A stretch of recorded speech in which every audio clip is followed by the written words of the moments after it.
What is going on, people? We are Tottenham TV, back here again for you guys. Very, very sad day yesterday. I still can't believe it. Still hasn't properly sunk in. The last time we ever saw Sonny in a Tottenham shirt on that pitch. We are here with Mr. Brian Daigle. How are you doing, my friend? I am doing good, buddy, but for some reason my screen has gone blank, so I'm going to quickly sign out and I'll be back in 2 seconds. I don't know what's going on with my screen.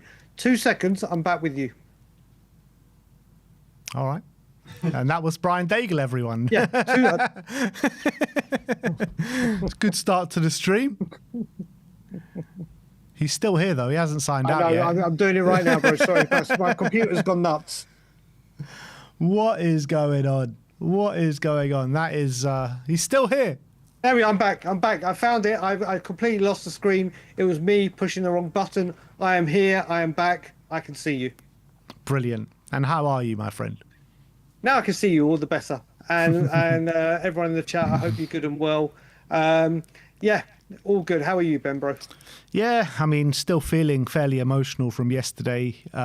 It was quite some day when you see a legend like that depart in the manner in which he departed, all the love that he got from pretty much everyone with inside Tottenham, outside Tottenham, the way the Newcastle fans reacted to him. It was just quite some day, and we're going to get into all the reactions on Reacts, and we're also going to be reacting to a certain interview on the Overlap today, which I'm sure you'll have a few words to say for that. Let me just woosah. Let me just get going. Let me just chew on. I may be a little bit unfiltered at the end of this stream. Yeah, so we'll get into the Levy stuff right at the end, because he did an interview with Gary Neville on the Overlap. But let's get into all the stuff from yesterday. But actually, let's start off with a Tottenham update. Starting off with Son Heung-min. As we got those 3 words from Fabrizio Romano yesterday, he says, Son Heung-min to LAFC, here we go. Verbal agreement in place between all parties. Son ready to complete his move to the MLS with Spurs, due to receive a fee in excess of 15 million euros. Son did not travel back to the UK with the Spurs squad, and he's waiting for documents to be signed with LAFC. The Spurs squad have arrived back in the UK now, and actually Sim out in Korea was at the store, is NOS store, which is Son's clothing brand, and ran into Sonny this morning. Oh, did he? Yeah, he did. He did. The lucky what things are meant to happen, buddy. I mean, that must have been it's always hard saying goodbye at an airport, isn't it? Whenever you're traveling, family, friends, loved ones, whatever it may be, you could see Vicario's reaction. I think I saw Vicario's. I can't remember if I saw any other players. That must have been a very emotional and very surreal goodbye, just departing in that way. And then, yeah, we knew the news was going to come. It was just a matter of when, not if. And obviously, he is now coming to the MLS. And he will flourish there. A good move for him, and we all wish him the best. Absolutely. I don't think I've ever wished a player like for better things more than Sonny to leave Tottenham. 10 years, unbelievable service. There's pretty much nothing that hasn't been said on the great man that Sonny is. So look, he goes with I think I can speak for every Tottenham fan, every fan around the Premier League. He goes with our full heart of best wishes, and we just hope, well, I don't even hope, because he's going to go and absolutely smash it out in the MLS. He's going to go there as the best player in that league by far. And I just hope to see him back at Tottenham one day. And, you know, it still hasn't really hit home completely, and it's starting to sink in a little bit, but when we see him get announced as an LAFC player over the coming days or weeks, whenever it may happen, I think that's when you're going to really see it properly sink in my opinion. Yeah, I mean, I've already seen that he's not coming to Toronto till next season, but I've got a dear friend, Eugene, who lives in San Jose. LA are coming to San Jose very, very soon, so he's trying to get tickets before the prices go absolutely through the roof. It's great for the MLS. It's fair. I mean, you look at it, they've got players like Messi, Suarez. I forgot Messi was there. I said Sonny's going to be the best player there by far, yeah. But he's going to be the best player, not by far, but just by a little bit. Yeah, so It's a big deal with the World Cup coming obviously to this part of the world next year. It's a huge coup for the MLS, and he'll do very well. He'll be able to offer this league a lot, and the whole league is waiting to see him. Yeah, I know. Me and you have had some banter over the last year or so since Messi has joined Inter Miami, saying Inter Miami is my MLS team, and whenever Miami play Toronto, we have a bit of a back and forth. Yeah. Mate, I'm dropping into Miami like a ton of bricks, mate. I am LAFC all the way. You flip-flop, you traitor. How dare you? Where's your loyalty, Ben? Where's your loyalty to the MLS? No, only loyalty to Sonny. That's where my loyalty lies. Yeah, unfortunately, I have to be geographically loyal, and it's still Toronto FC for me. But if there's one team I would like to succeed out there, and by the way, Toronto FC at the moment, abysmal will be an improvement. Yeah. Put it that way. So I will keep a very, very close eye on Sonny, and obviously Hugo. But TFC, buddy, TFC. Yeah, there's just got to be a trip out to Los Angeles in the offing for me. I need to get out there and see Sonny in an LA shirt for sure. That'll be quite something. Kill two birds with one stone, mate. They're coming to Toronto next season. Kill two birds with one stone. Yeah, you know what? It's not a bad shout. Not a bad shout at all. But look, that is Sonny. Obviously goes with our best wishes. He is over. Sonny and Tottenham story is officially over. But like I keep saying, like the old cliche goes, don't be upset because it's over. Be happy because it's happened. And he's given us so many good memories. I was just speaking off air. We're trying to put together a video of all Sonny's best bits from our vlogs and watch-alongs and stuff. And there's just too many to think of. There's too many to slice and put together. And that wasn't even the beginning of Sonny's story at Spurs. So, yeah. Just did an the channel emotional start? time. Did the channel start around about the time that he signed, or was he a couple of years into it? Nah, the channel started last season at White Hart Lane towards the back end of that season. Okay, so there you go. So yeah, the Watford game when we beat them 4-0. Yeah. I wasn't at that game. I was working that day. It was Bournemouth 4-0 I was at. Yeah. So that's that. Another one for the Tottenham update is Ali Gold has done an update regarding players that have been made available on loan for this summer. So quite an extensive list. He's gone for Luka Vuskovic, Jamie Donnelly, Will Lancashire, George Abbott, Yang Min Hyuk and Tyrese Hall, alongside Alfie Divide and Dane Scarlett, have all been made available for a loan this summer. Quite surprising on the Luka Vuskovic, seeing how well he kind of fitted in those first two games. I guess we got to caveat it because it was only against League One opposition, but didn't get too much of a look in on the tour. What's your reaction to those players being made available on loan? Well, the rest of them, apart from Vuskovic, makes total sense. Total and utter sense. Vuskovic, I mean, we were all having that discussion that it's going to be Phillips or Vuskovic, wasn't it? It was like one of them will probably stay, or you'd think. But no. We do have Kota Takai. Oh, yeah, that's a good point. He wasn't mentioned at all, was he? So they obviously think a great deal of Takai immediately, even though he's got the little injury at the moment. But the Vuskovic one does very much surprise me with Phillips going. But like you said, maybe he needs first-team experience regularly in England or a bigger club than Westerlo to get the experience ready. And just because he's available for loan doesn't mean Spurs will agree to any loan deals. So it's one that surprises me, but we'll wait and see if it actually goes through. But definitely surprising with Phillips gone. With the Jamie Donnelly one, with the Maddison injury now, with Decky, we're not sure when he's back. No natural number 10 in the squad as of this moment in time. Do you not think maybe it is worth just keeping him around, even if we do sign a number 10, just for a bit of cover in that position?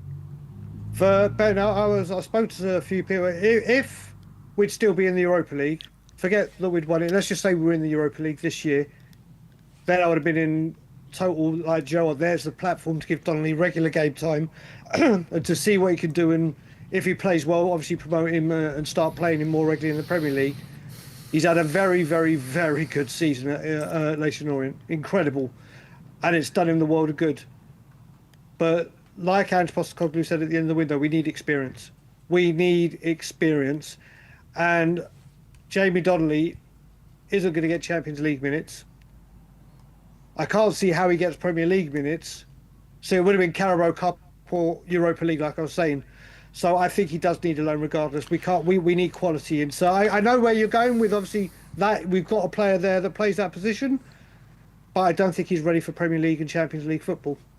But yeah, I get that. But what I'm saying is that even if we sign a 10, we still don't have cover in that position. Well, I kind of do, because Kudus can go there. I guess he Kudus can. And then you can put Johnson or Deku. So there is, but the problem with that is we bought Kudus to play as a right winger, didn't we? That was it. You're coming to play on the right. So I completely get where you're coming from with we need the numbers. But I don't, even if we have the numbers, I don't see him getting on the pitch. And that's not because I don't rate him. I just don't think he's ready. We've seen how he's thrived in the League One. Hopefully he'll go to a championship team rather than abroad and show what he can do in the championship. And then hopefully with a loan like Donnelly, there may be, we can bring him back in January if need be. And if he does excel, then it's like, right, we've seen you up to the task. Let's bring you in for the second half of the season. Yeah. I think with all these players, right, Tyrese Hall's still young, so I think it'll be his first loan spell. So definitely a future for him. Yang Min Hyuk, I mean, I've liked what I've seen from him in the pre-seasons, albeit very short minutes. I mean, he's just come, so there's a future there. But for players like Will Lancashire, players like Alfie Devine, I know you're not going to like to hear this, but players like Dane Scarlett, they need to have really strong loan spells now because they're coming to the age where you either need to bring him back, put him in the first team squad for next season, or you need to move him on. Yeah, I've said all along, especially when it comes to Alfie and my love for Alfie Devine, he needs a championship loan. Yeah. He needs to go. He's done it at Westerlo. Listen, he done very, very well at Port Vale. Speak to any Port Vale fan, they love him. Then we brought him back to go out on loan to the Championship and play in Plymouth. And when he was playing for Plymouth, it was under a manager that had used him in England's youth setup. He was there for about a month and they sacked him. And then he didn't get game time and he didn't get the experience and he didn't do well there. Has gone to Westerlo and did well when he wasn't injured. He needs a championship loan. I don't want him sold. This is where I want the loan system and who we send players out, like your Donnellys or whatever, to go out. He needs to go to a championship team and be told by Frank, this is the position I have in mind for him. Go out there, play regularly, and show what everyone he can do. He needs a championship loan. Yeah, I do agree. And I think, do you think out of any of those players, any of them can get a Premier League loan, or is it all probably Championship at the highest? Well, it depends where you get. See, the thing is, I reckon Alfie probably could get a Premiership loan. Just I think he's further than Donnelly and had the experience, but it's whether he'll be played. That's the thing. If you bring him in on loan to a lower Premier League team, and then they're not doing well, then it's the fight to struggle to stay in the Premiership, and the money that's involved in it. Will they play him, or will they go tried and tested and see what they can do? So I think, even for Alfie, the mental aspect of it and the experience, he needs championship. I think championship loans are what these players need, like your Donnellys and your Devines. And Scarlett, yeah. Yeah, well, Scarlett, this is a big one for Scarlett, isn't it? Because he's done Oxford, he's done Ipswich, he's done a few others. Pompey as well, I think he was at. Yeah, that is another one. And Pompey actually started really well. The manager raved about him. Then it went sideways. This is a massive season for Dane Scarlett, not just for Spurs, but for his career, because they just haven't worked. So Dane Scarlett is a massive one for him personally. But I think championship loan is where a lot of these players need to be. Yeah. All right, well, that is the Tottenham update. Obviously, not much to go on. We are all just refreshing every single social media channel we got because we need that number 10 in ASAP. No sort of any rumours or talk about it as of yet, but hopefully that's going to pick up very, very soon. But let us know your thoughts in the comment section below regarding Son to LAFC, signed, sealed and delivered. The here we go has been given and plenty of players have been made available for a loan move this summer with just under a month to go till the end of the transfer window. And now we're going to go and look back at the game yesterday. Again, a very emotional day out in Korea. Spurs won, Newcastle won. We're going to go through our player ratings. First up, we're going to look at Antonin Kinski. Brian gives him a 5. I gave him a 6. Yeah, I mean, look, it was a fairly quiet day for Kinski, wasn't it? And that's testament to the defence and how we set up the defensive. Thomas Frank set up the defensive setup yesterday. I think that with the goal that we conceded, it did go into his front post, but I just think it was such a quality finish. I just don't think many keeper are going to be saving that. But yeah, it was just a quiet day for him. Not really much to go on. It was. I mean, the reason I have knocked him down one mark compared to you was exactly that, being beaten at the near post. Yes, it was a good finish. But what we know with Kinski is his distribution is exceedingly good. And he showed it again with some incredible variations of passes, especially his long passing. His distribution is incredible. But the one problem we have, or the doubts that we have, is his shot stopping, his positioning, angles, and unfortunately, no goalkeeper likes to get beaten his near post, and he was. So that's why I've marked him down one. But it kind of kissed the inside of the post. I mean, I don't think anyone's stopping that really. I thought it was an unbelievable shot.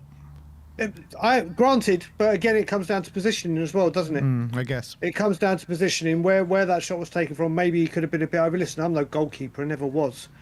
But I've got to be honest here. And like I said, distribution, brilliant. Shot stopping just wasn't there. Yeah. Let's move on to Pedro Porro. 6 all round for Porro. Obviously, for the goal as well, I thought he got cut inside a bit too easily. Maybe could have got a bit closer to his man. There was one moment where Joe Linton beats him in the box to a clear-cut header where maybe he should have done a bit better for. But look, Joe Linton against Pedro Porro in the box for a header is a bit of a mismatch. But look, apart from that, I thought he handled himself well on that right-hand side. The ball playing ability was there for all to see with his lovely crossfield passes, and that's going to be a key staple of our play next season. And I think when you're looking at Pedro Porro out of pre-season, all the games that he's played so far, this was probably the weakest showing out of all the games, but I don't think he was poor by any stretch of the imagination. Still a decent display, and definitely one of our standout performers in pre-season. 100%. I can't say anything more than you said, apart from one other thing that, once again, you just mentioned the minutes. I think Pedro Porro, even on pre-season, has probably had the most minutes. So, again, like you said, wasn't his brightest performance, but that range of passes, especially that one crossfield one in the first half, it's there for all to see. So, 6 all round. Yeah. Kevin Danso, 7s all round for Kevin. I thought it was a strong showing from Kevin Danso. Aerial ability, he just seems to win everything in the air, which I love about him. Front foot, aggressive defender. He was, pressing high into the Newcastle half in that first half, and he was winning the ball back quite aggressively. And obviously one of the times did lead to the goal that we scored right in the first few minutes of the game. The way he won that ball back and just fed it into Brennan Johnson, I thought was top-class work from Kevin Danso. And, defending really well throughout. Yeah, listen, he's a magnet, isn't he? He's a magnet for the ball in the air defensively. He is just a man mountain. And one of the things we've said, that he's a defender that loves to defend, but sometimes distribution, his passing is, and you've just mentioned it for Brennan Johnson, got the assist. I love watching him defend. You speak about good defenders, like you say, score great goals or scores great goals. You know that phrase, I can't remember it word for word. He's a guy I just love to watch defend. He loves defending. I think he's such a good buy. I really do love Kevin Danso, and it was another strong performance. Yeah. Next up, Kuti Romero, 7s all round for Kuti. I thought he dealt with Anthony Gordon really well, to be honest, and I thought they had a bit of a personal battle going on at times throughout the game, and I thought Romero was coming out on top more times than not. He did have a few clashes in the box, one with Bruno Guimaraes, where, on another day in the Premier League, Bruno Guimaraes is probably getting sent off. He holds his neck, he grabs his neck. And I was like, what is he doing there in a pre-season friendly? And Romero loves to get involved in these kind of scraps. At one point, Sonny had to go and pull him away to avoid it escalating. But again, front foot defender, passing the ball through the lines really well. And him and Danso, I thought, were a key reason why the score maybe kept lower in the first half. Yeah, do you know what? The reason I did this as well is Stel said it on the fan show when he came on yesterday, when he said, if that had been the other way round, back pages and everyone going on about Romero being can't keep his composure, can't keep his cool. Yeah, he made a couple of mistakes, whatever, but they weren't effective. And do you know what?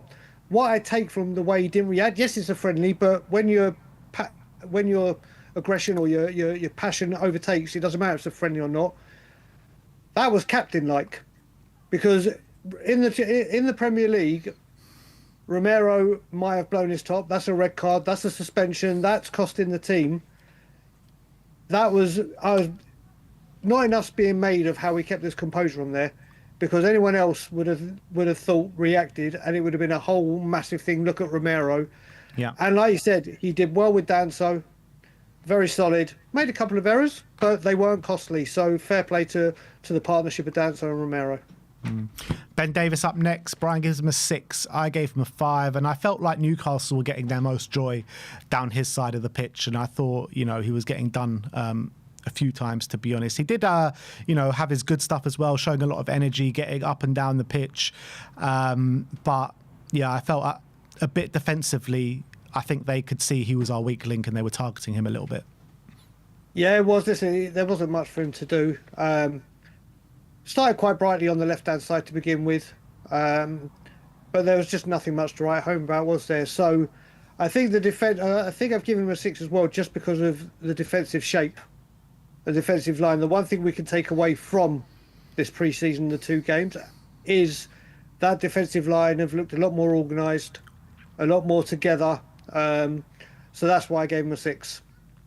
Bentancur up next. 7s all round for Bentancur, the deepest midfielder on the day, really shielding that back four really well. And he had his work cut out for him in the first half, as Newcastle were gaining an influence as the half was wearing on.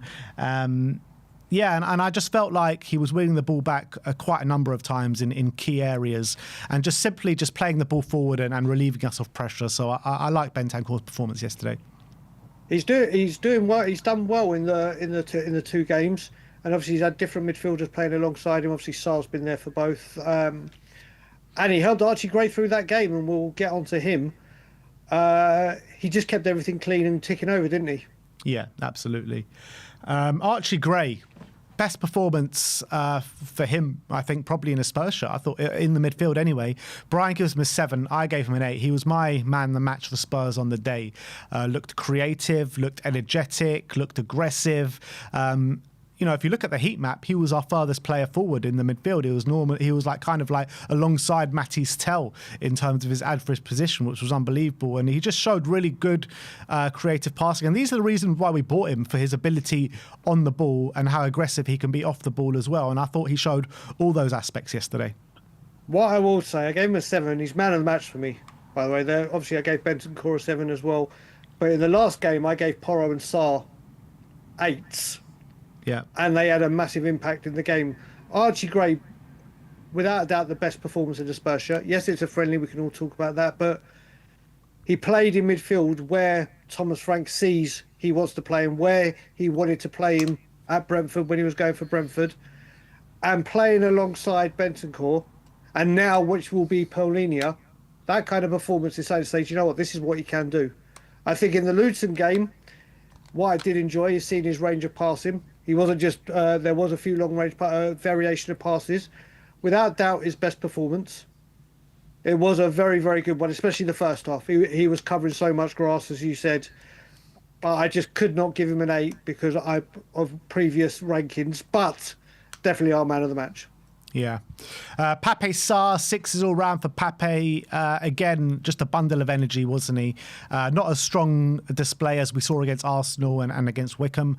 But still, I do think that the midfield was getting overrun a little bit in the first half, and obviously he was a part of it. And I felt like the positions that he was taking up on the pitch was just leaving us a bit vulnerable at times in the middle of the park. And I think that culminated in Newcastle winning the midfield battle. But he was putting himself about. He had that shot very early doors as well, which maybe he could have done better from. He's definitely a goal threat, and I think you can see he's a goal threat in every game that he's playing at this moment in time. But I think when you're looking at all his games in pre-season, this one was probably his weakest. Yeah, I mean, he's looked a genuine goal threat in the other games, hasn't he? And not only just a genuine goal threat, he's scored goals. Yeah. Yesterday was more of his energy all over the place, and I mean all over the place as in grass covered. Performances with nothing major to write home about, was it? There's no, like I said, he had that shot that he could have done better with, but he has done very well this pre-season. He should be very proud of what he's doing. Yeah, absolutely.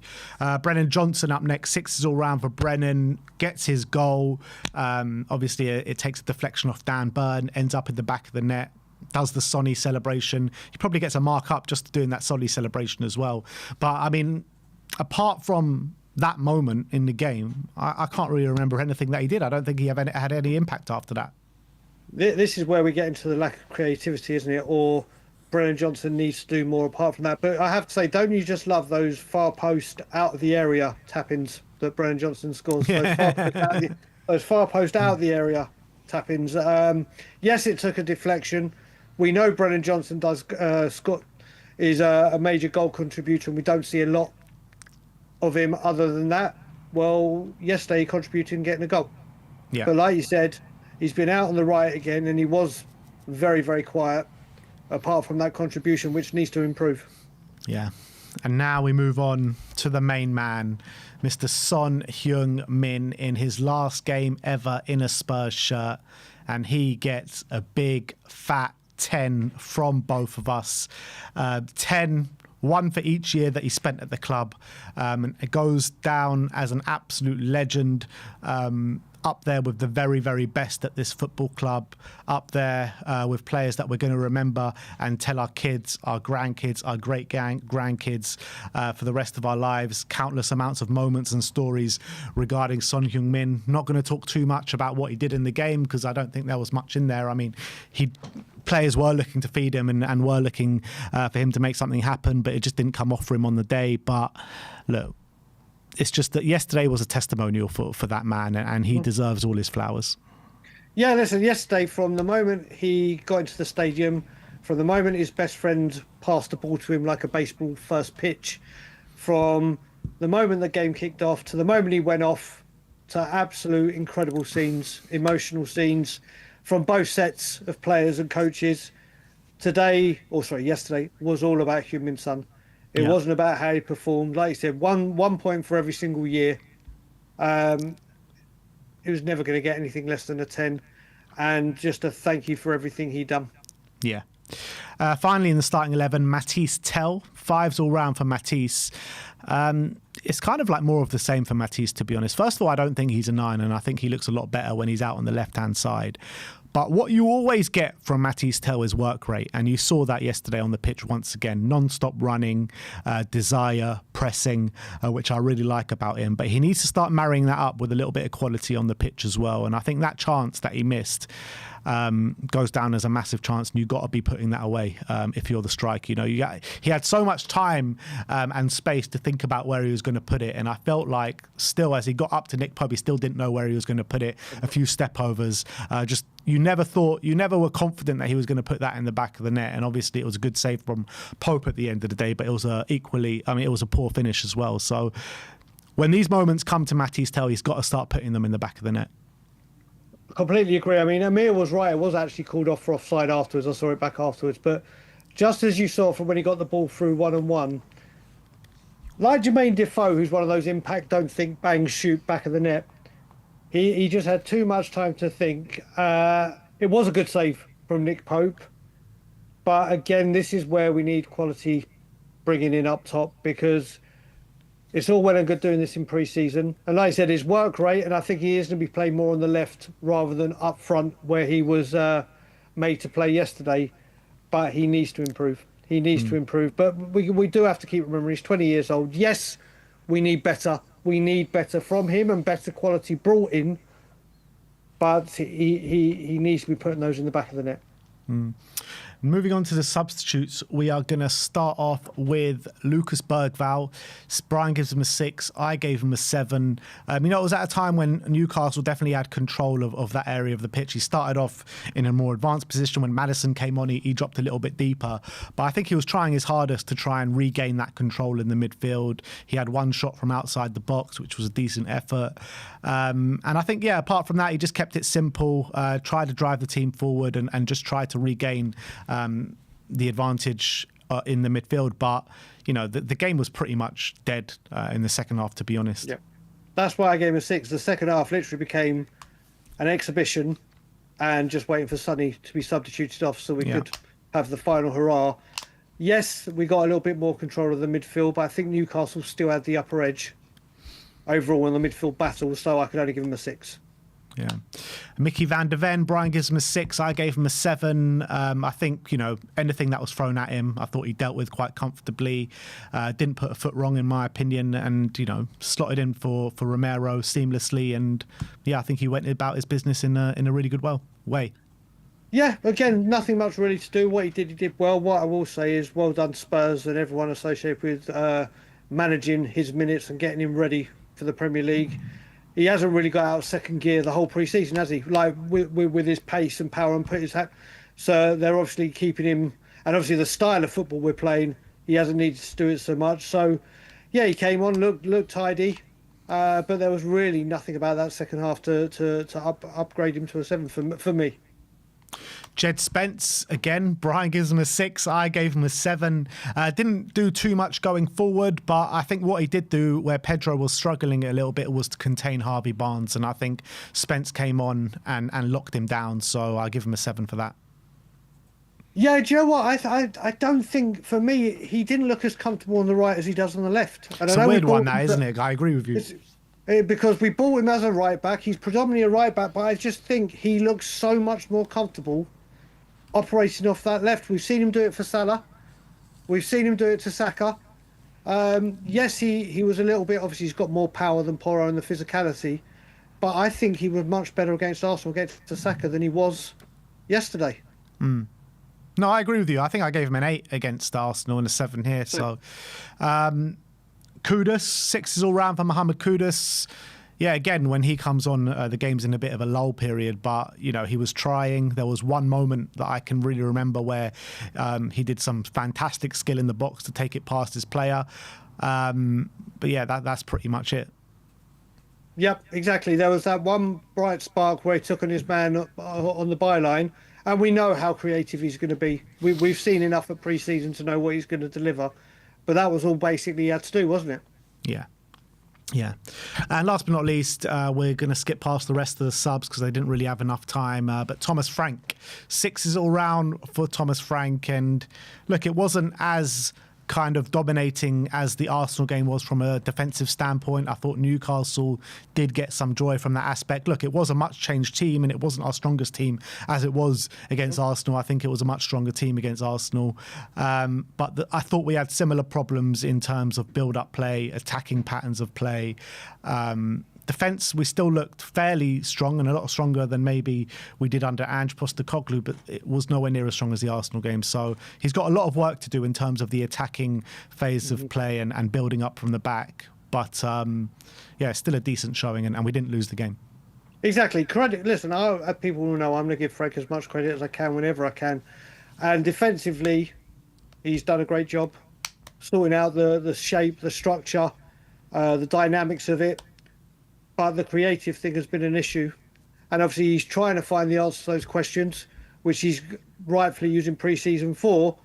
But with things like Maddison happening and not being able to put out the proper first 11 that he's going to play, we're not seeing it with Solanke gone. So, yeah, defensively, I think we've looked sound. Yes, we've given a couple of goals away against Wickham and against Newcastle yesterday. But overall, defensively, we've looked sharp. Offensively and attacking-wise, we need to do better.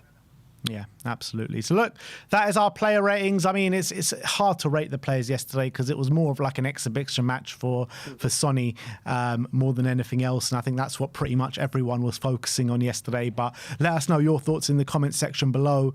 Do you agree or disagree? Put your ratings in the comment section below. Tottenham 1, Newcastle 1. Now we're going to go and look back yesterday and see how the internet did react to everything that was going on the pitch yesterday. And we also got some snippets of João Palhinha as well. As look at this, he's here, he's beautiful, he's at Hotspur Way. João Palhinha in the Spurs gear, lovely to see. It is. I mean, rumours broke about him being there after the game, didn't it? Yeah. This had been kept under the wraps, and it's great to finally have that one over the line and know this is sorted. And it's very good to see him in the Spurs gear. Yeah, this next one as well is Pedro Porro back at Hotspur Way. Can't believe they're back already, to be honest, but he's creeping round the corner and saying hello to his old mate. They used to play for Sporting Lisbon together. There's João Palhinha and Pedro Porro reunited. Damn right. Look, I mean, I love Pedro Porro. He bleeds blue and white. I love this man. Mate, they have got back ridiculously quick, haven't they? Yeah. Ridiculously they quick. left like straight after the game, they must have. Like we did to go to Australia last season to play Newcastle.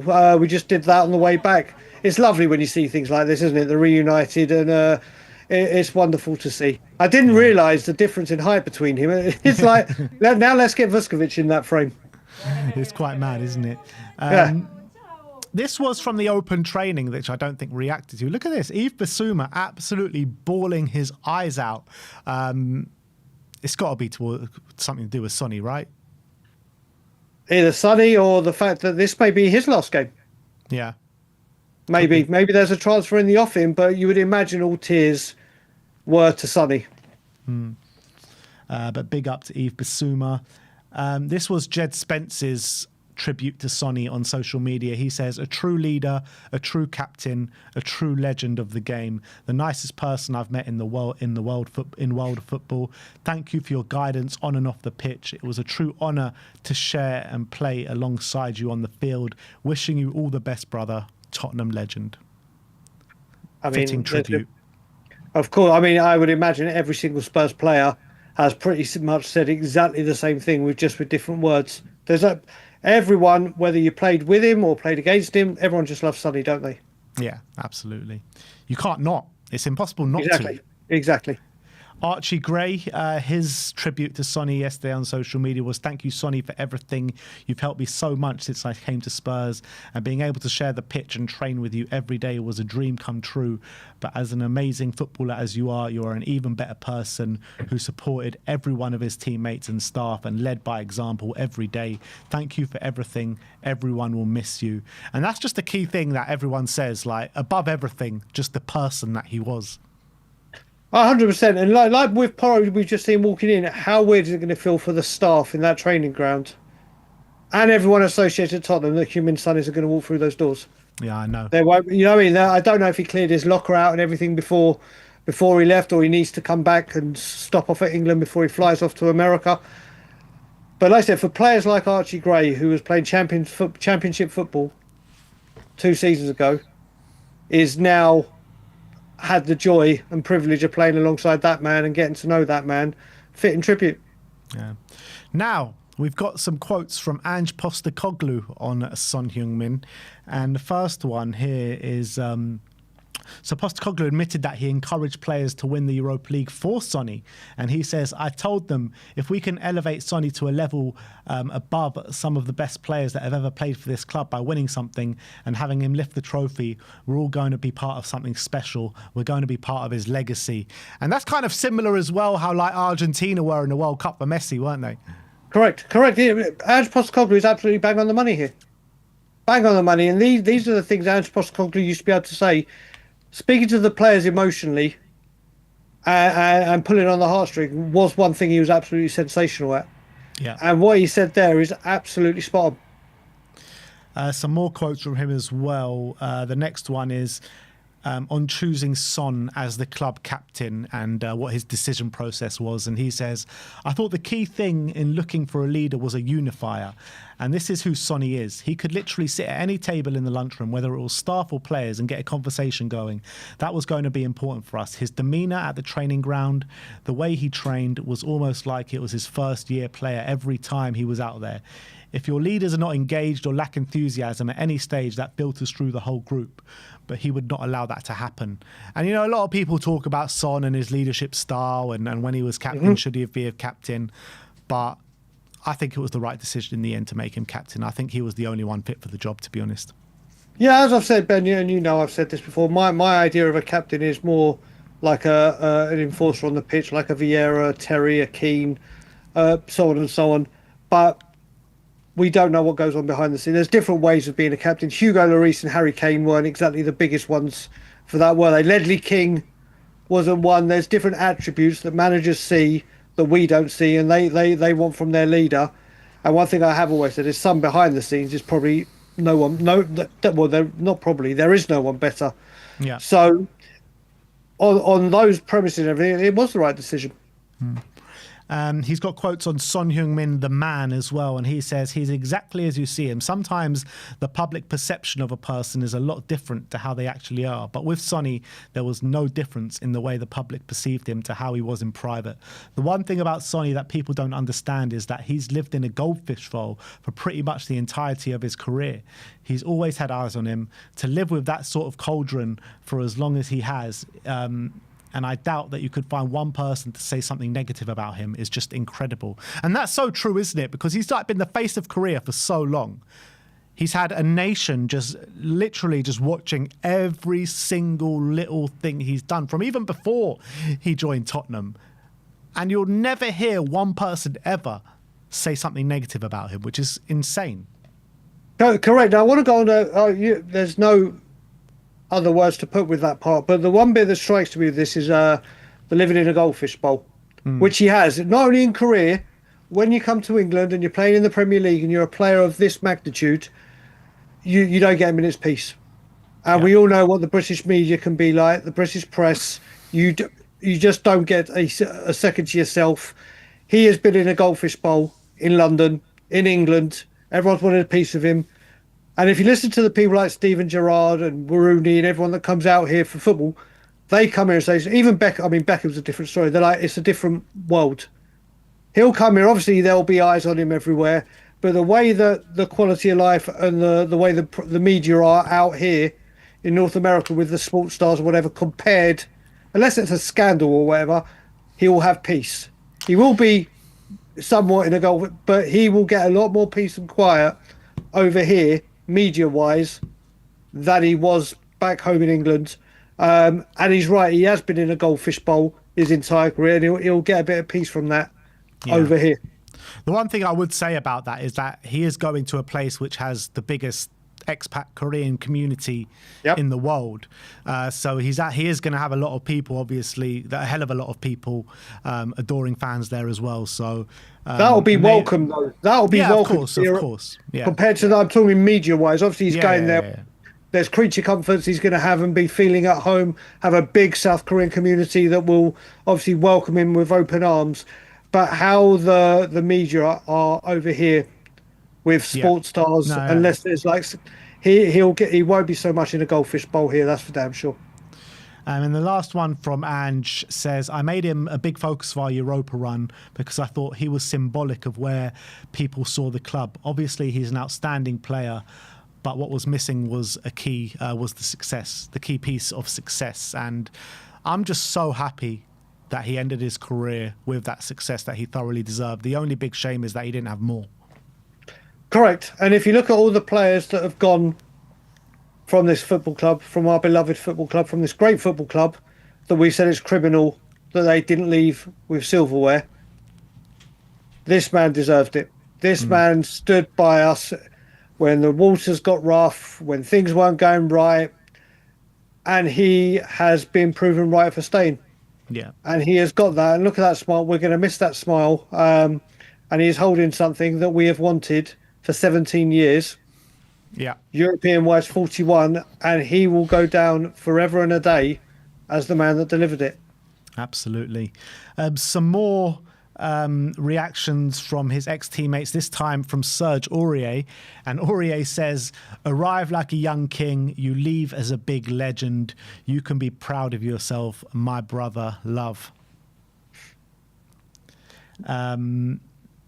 This picture, this just got to all of us yesterday. As soon as he got subbed off, sitting on the sidelines there, this guy says, no, this is killing me, I'm so sad. And I think that's how all of us felt just watching that yesterday, wasn't it? Yeah, there was that. Then obviously there was the interview he did in the tunnel when he couldn't compose himself, and that one really got to me. I think the emotion and the adrenaline kicked in big time here, didn't it? And he's just realised that that's it. No more wearing that shirt, no more leading this team out.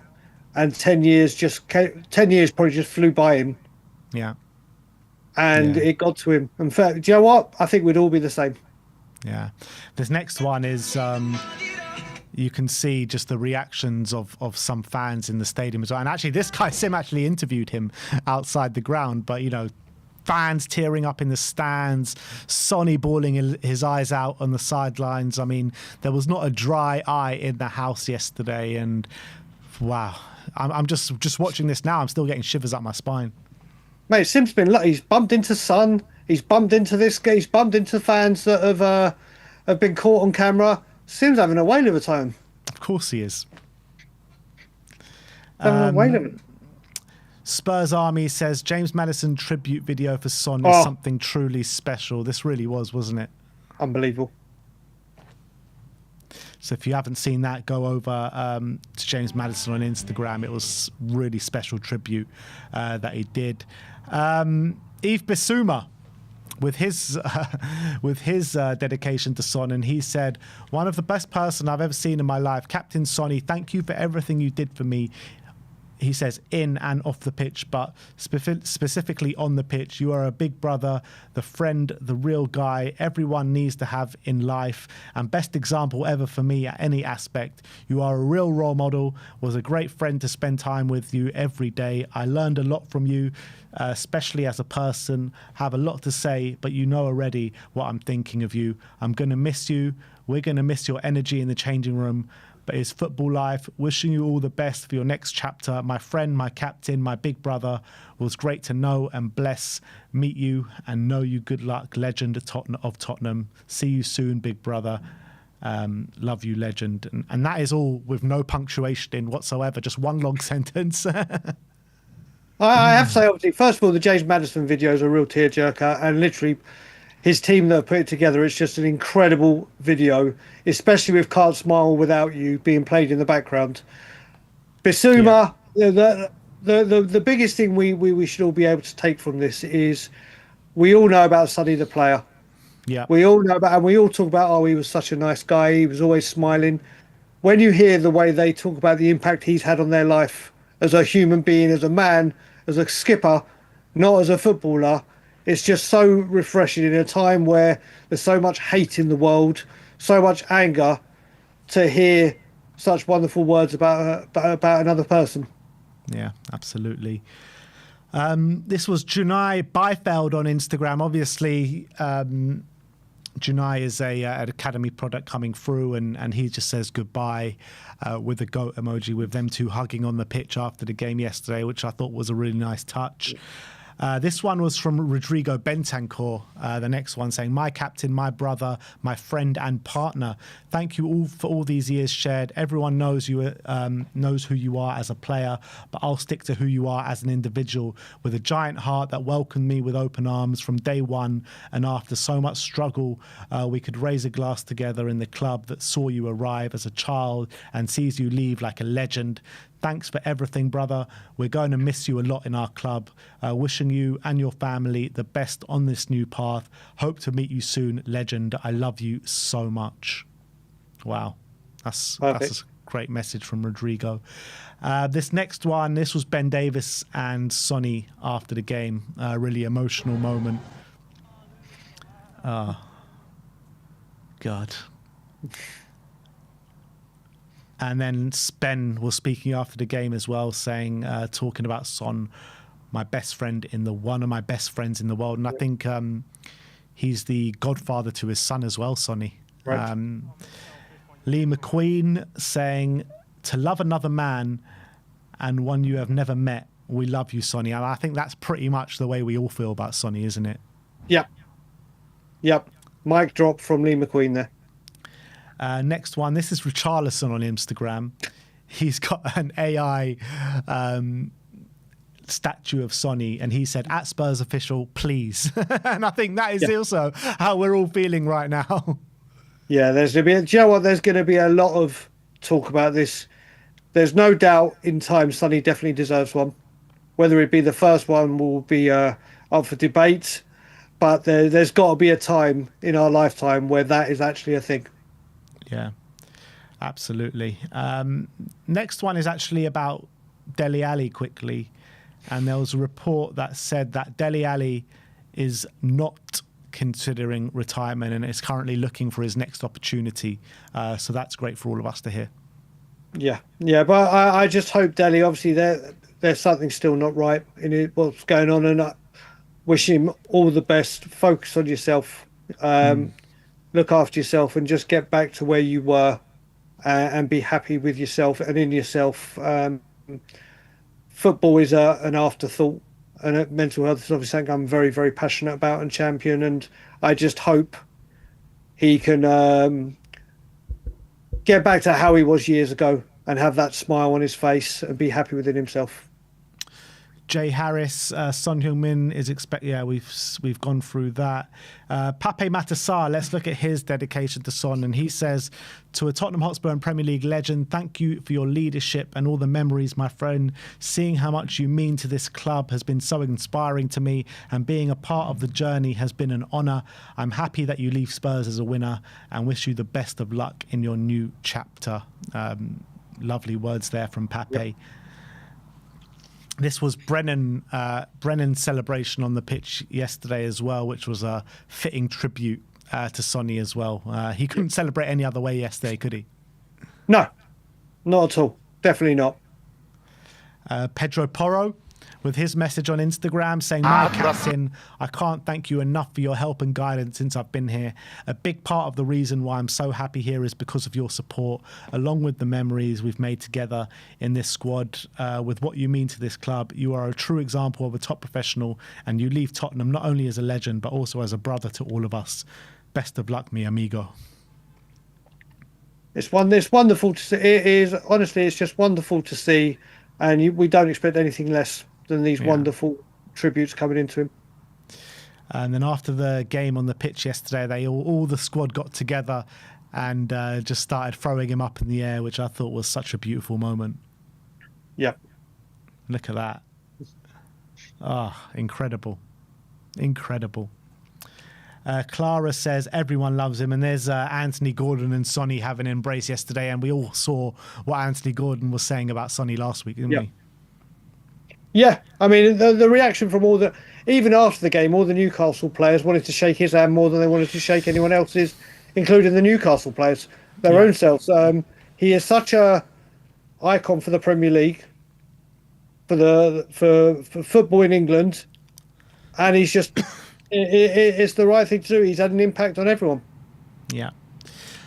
Kieran says, "This is really it, man." So that's another one of Sonny on the sidelines. Just gets me every time seeing that. The next one from One Football saying, "After 10 incredible years, Sonny leaves as a legend of the club." And that's from his first till his very last. Unbelievable. The captain says, "Make no mistake, we'll never see another player like this at our club again. You never really know you're in the good old days until you've left them. Sonny will always be the good old days when I think about this club in the coming years. My skipper." Oh, man. Just these messages just getting me every single time. It's just mad. Alex says, "Sonny, icon forever," which is always going to be the case. AC saying, "He's a mess. I'm a mess. We're all a mess." And I think that's exactly how we're all feeling, and probably still feeling today. Blue Deer says, "A tender kiss." Look at that little kiss from Vicario. I think that's what I think that's... he did it at the airport as well. Yeah, he did. Oh, man. Match of the Day tweeted out saying, "Son Heung-min played his final time for Spurs. He was given a guard of honour by both Spurs and Newcastle players on his way off the pitch after getting subbed." That's a really nice touch, wasn't it, from even especially the Newcastle players? Yeah, I think that was always going to happen, wasn't it? Yeah. I think that was always going to happen, and yeah, it's always lovely to see. Yeah. Zara says, "Best friend forever. Sonny and Ben Davis," whilst Sonny is giving Ben Davis the captain's armband as he was going off. Looks like he's putting a wedding ring on his finger. Yeah, it does, doesn't it? Looks like he's just proposed. This one here is, again, just before they started lifting him up, they're all having a nice little moment with Sonny in the middle, just showing the togetherness and just how much he actually means to this squad.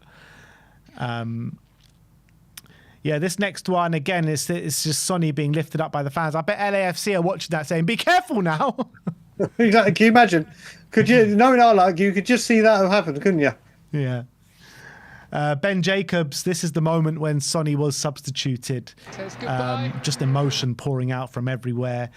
And yeah, like I said before, not a dry eye in the house. And it's a 3-minute clip, so if you haven't seen it, do go and watch it. That's the short version. Yeah, literally.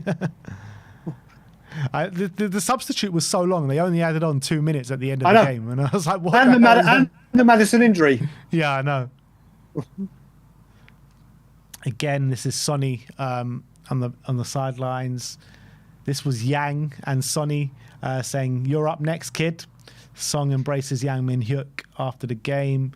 The next one is Hyung Min Dad watching on as Sonny is going off. Charlie Parrish said, "So lovely for Sonny to get his Spurs goodbye in Korea. I hope the Korean fans know how much we've all adored looking after their hero and how much we love having them at the stadium. Forever welcome." Yeah, I think Spurs, after the 10 years that Sonny stayed here, I think Spurs are always going to be the Korean club, aren't we? I would hope so. I would really, really hope so. He's obviously there was Songji Park, wasn't there? Manchester United, who had a big impact, but Sonny was a national treasure, and he has obviously gone on to great success. So hopefully, we were able to keep that fan base and see them travelling to Spurs. Yeah. SZY Comp says, "I hope this becomes a legendary clip in years to come." And that's Sonny and Yang again. Let's hope it's the passing of the baton, and we'll have another South Korean legend in our team as well. Let's hope so. I will say he is. I didn't realise how rapid he was. Yeah, he is. He has got some pace to him. Yeah. This next one, Sonny and the Spurs' social media girl Hannah, he's just pointing, stop crying, you're crying again. This is brilliant. And this is the interview that you were talking about. Well, let's just watch this clip quickly. But this is the interview that you were speaking about. I think it got everyone, this interview, didn't it? Yeah, it's time to say goodbye, so probably you never see me in the Spurs media, unfortunately. Maybe, but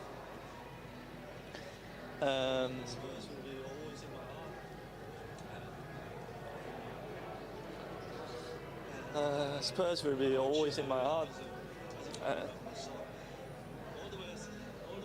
And I just can't deal with it, man.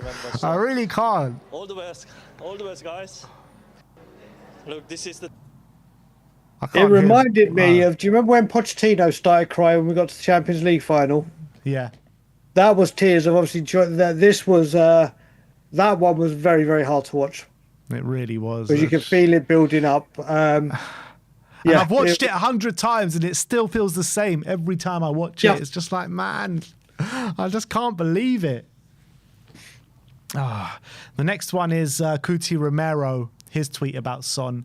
And he says, "Thank you for all the love today, the fans in Korea. And to you, my brother Sonny, thank you for everything. You leave as an ultimate legend of this wonderful club, Tottenham Hotspur, as you deserved. You fell many times, but kept trying and achieved it in the end. Thank you for everything we shared. Always the best." Yeah, there's nothing more you can say with what Cuti has said there. There really isn't. Like we've said, there were some dark times during his career with Spurs. He stuck with it. There were times where his form dipped. You never heard him complain when other players would. Just incredible professional footballer. Never on the front pages, always on the back pages for the right reasons. Superstar. A breakdown of Son Heung-min's 127 Premier League goals, 74 with the right foot, 49 with the left foot, 19 outside the box, 4 headers and 4 penalties. 4 penalties, Brian. That's what we were speaking about the other day. It's only 4. Yep, and they would have been because Kane was out or the number one penalty taker was out. And it just showed how two-footed he was. They should have done another one with curlers from outside the box. Yeah. That should have been another stat because that's what he was synonymous with, wasn't he? Those curling shots into the top corner that you could have had 2 goalkeepers in and they wouldn't have saved them. Absolutely. But look, that is how the internet did react to Son Heung-min's final game for Tottenham Hotspur yesterday. Just a complete outpouring of emotion. And I don't think it's going to stop there. I think every day that goes by, we're just going to still be as emotional as we were yesterday. But look, that is it. Let us know your thoughts and give your message to Sonny in the comment section below. We do have one final segment to bring to you today, but I'm going to have to run out for a couple of minutes because I've got the car mechanic calling my phone non-stop, so I'm going to have to just rush out for 5 minutes. Can we just put it on the thumbnail for 5 minutes? But you don't want to go anywhere, people. You don't want to go anywhere because we will be reacting to the Daniel Levy interview in about 5 minutes, guys. So just bear with me.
And we're back. Sorry about that, guys.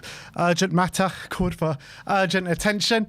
But we are back, and I'm a bit out of breath. I just need to catch my breath for a second. Look, we've been through Sonny for this whole stream. Now it's time to react to that Daniel Levy interview. And I've got a certain Brian Daigle with me that's... I bet you'll be delighted about the interview, right? Every word said, hanging on every word Daniel Levy says. Oh, it's ticked every single box. It's exactly what I wanted to hear. I believe every word he says. Outstanding. Choose my word. We've only just begun, and I can feel my blood pressure boiling, rising, my blood boiling. And yeah, let's discuss another load of fluff, PR bullshit, and everything else that goes along with it. So for those of you that don't know, Daniel Levy was on the overlap with Gary Neville today, conducted an interview inside the Tottenham Hotspur Stadium. That some are saying if you want a free guided tour of the Tottenham Hotspur Stadium, you don't even need to go anymore. You can just go to the overlap and watch that. But we've got a few quotes here that we're going to go through, so we're not going to show the interview and react to it bit by bit. But we've got quite a few quotes, and we'll get into them quote by quote. And the first one is a big one because he was asked about the fan protests that happened over the course of the season. And his quote on the protest says, "Of course it hurts, but their pain is also my pain. I want to win, and when we're not playing well and we're not winning, believe me, I suffer as well. It ruins the whole weekend when you don't win. It's horrible. You're in this to win, and when you don't win, it's no fun." Yeah, I guess the only difference is that we're paying a handsome sum to go and see the team in the stadium, where he's getting paid a handsome sum for us to go and see them lose in the stadium.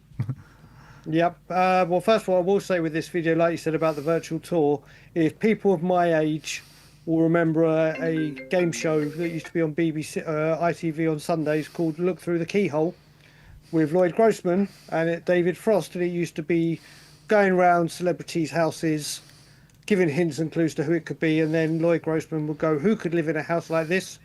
David, it's over to you." Well, this was who plays in a stadium like this. Daniel, it's over to you. Just nonsense. This is a man that said the protests don't get to him. He's got a thick skin.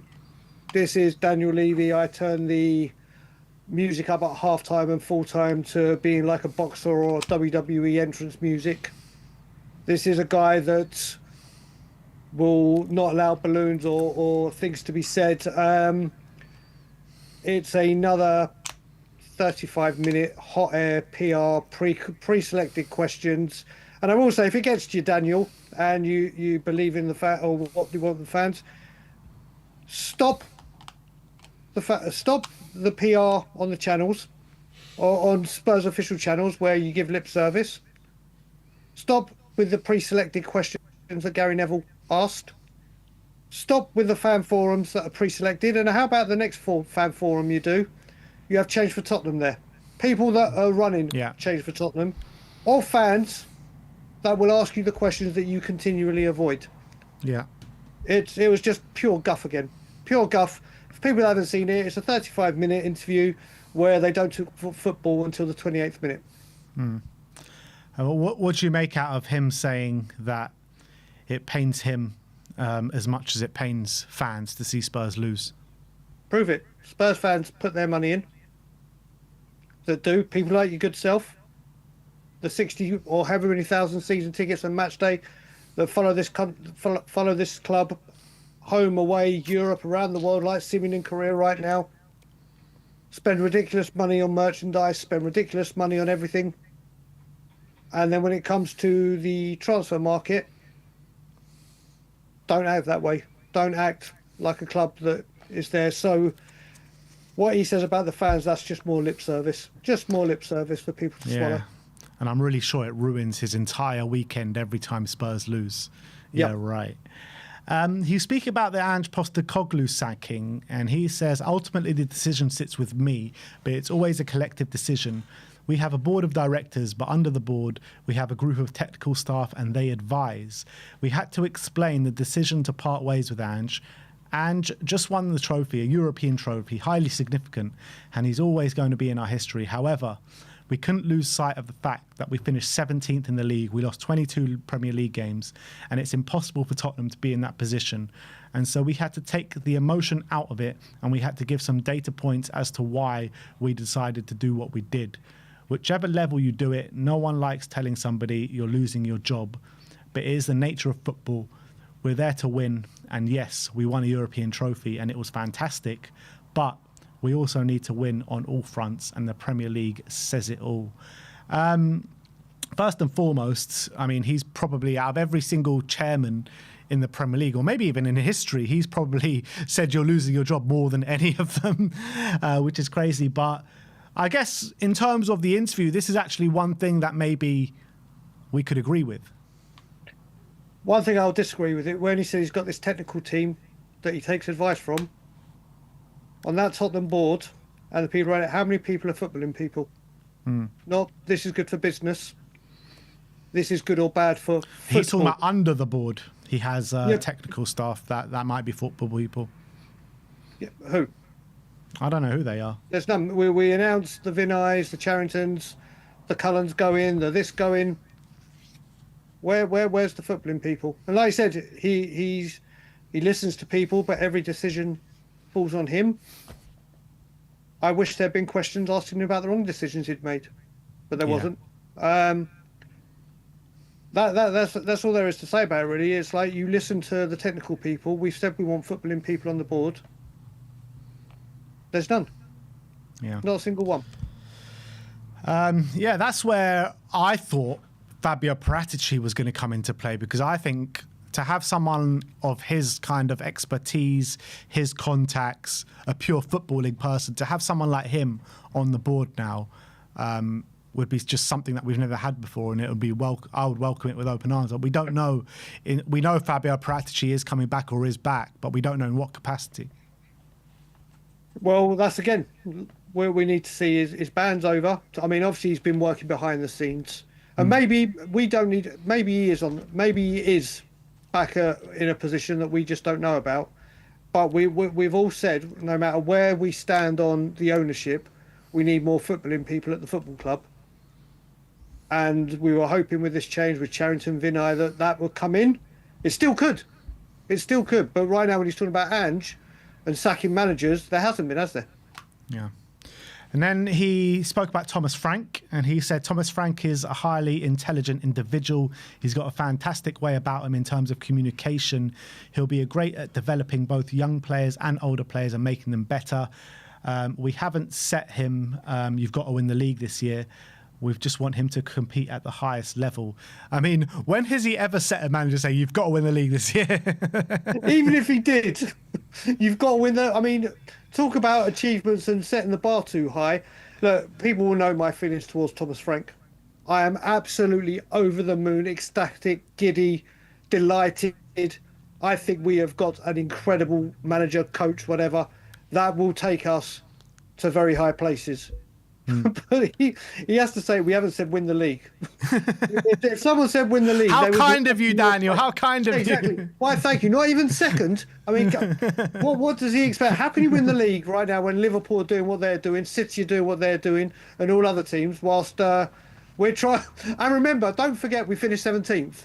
We're not going to do a Leicester and from 17th to Premier League champions. Football has changed.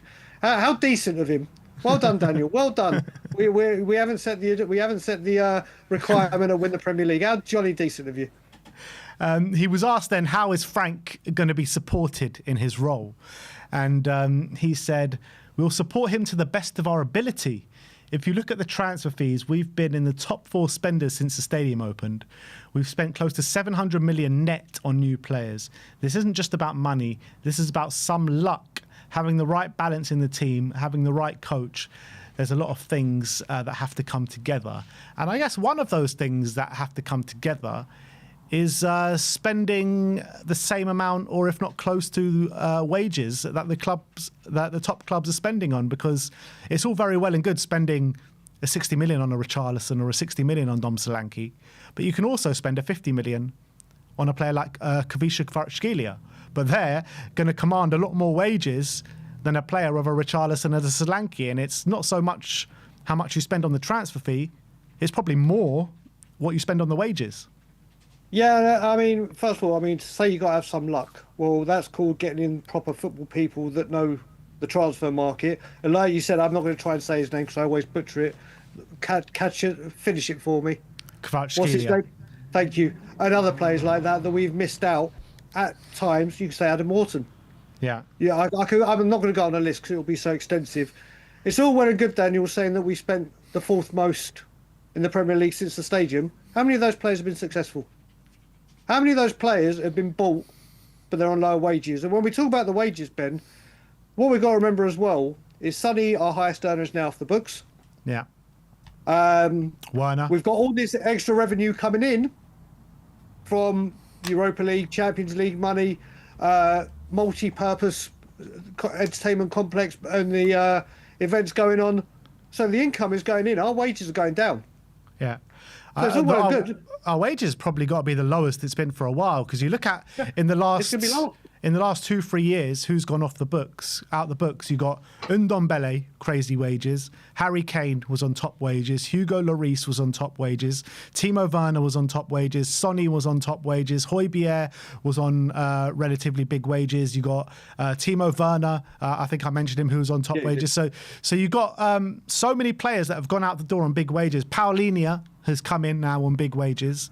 I don't know what Kudus is on and what he's going to be earning, but Kuti, he's on fairly big wages. But apart from that, there's not that many other players. Just look at it when we said it. Last season, we had 5 players on over 100 grand a week. Yeah. Arsenal have 17. Yeah. They've got about 5 players that are not on 100 grand a week. Exactly. It's obvious if we wanted these players, you're going to need to pay the wages, and we will see what happens this window, because the wage has now gone down, whether you like it or not, with Sonny. The revenue that the club is bringing in will be going up, whether it's the events, the Europa League success, the Champions League revenue, if this naming rights come in, whatever's going on in the investment, and the wages are still absolutely abysmal from a Premier League standard and what we want to achieve. And go back to it. Thank you, Daniel, for not wanting us to win the league with these wages. Thank you. So kind. He was talking about the night in Bilbao as well, and he said, yes. No, he's talking about what his best night was as chairman, and he says, yes, has to be winning the Europa League. Best night for me as a chairman of Tottenham. And when we came back to the stadium and did the parade a few days later, the outpouring of emotion for everyone to see around the world, it was amazing. It'd be nice to have a few more, Daniel. Only one of those in your 24 years, however long it's been. Yeah, and he had the nerve to say, it wasn't about the money, it was about the trophy. A man who's demanded top 4 for the exact reason to bring in the money. But this one, we had to win it. It's... Read through the lines, people. Read through the lines. As I said when they announced it, when his lips move and he's talking football, he's lying. Well, if you want another lie, let's listen to this one. He says about if he gets involved in footballing decisions or not. And he says, I do not interfere at all in the decisions of making this player versus that player. It's always the coach, always the technical staff. The only thing I get involved in is when they decide which player they want to buy, for instance, or which player they want to sell. I will go out and do the very best for this football club. I'm not interfering in football decisions. But I mean, I can't remember on top of my head, but I mean, I do remember hearing many a time Levy's like, I want this one, not that one. Can't afford this one. We can only afford that one. I mean, that is getting involved in footballing decisions. Remember when we got Archie Gray and it was like all of a sudden Archie Gray, Daniel Levy got involved in Save the Deal and Save the Day and done this and done that. And also for someone that doesn't get involved in footballing matters and footballing decisions, where did he go at the end of January? Where did he fly off to? Well, Barbados. No, he flew. Oh no, he done that. But do you remember when we were trying to get Matisse Tell? Oh yeah. Someone got on a flight to Germany to get the deal done because he doesn't get involved, and it took Ange Postecoglou making the call. But nope, he doesn't get involved. Nope. Nope, nope, nope. The footballing people. How many times have we had directors of football with Sadio Mane, with Mitchell and others, and the reason it didn't happen was it's. Listen, when he said that, I literally, I was, yeah, I just can't believe that he does this and says this. But he's And like the actually thinks biggest people believe him. micromanager in football. He micromanages every facet of the business, not only the business, but the football club as well. So to say he Yep. doesn't get involved in footballing decisions, I think is absolutely ludicrous.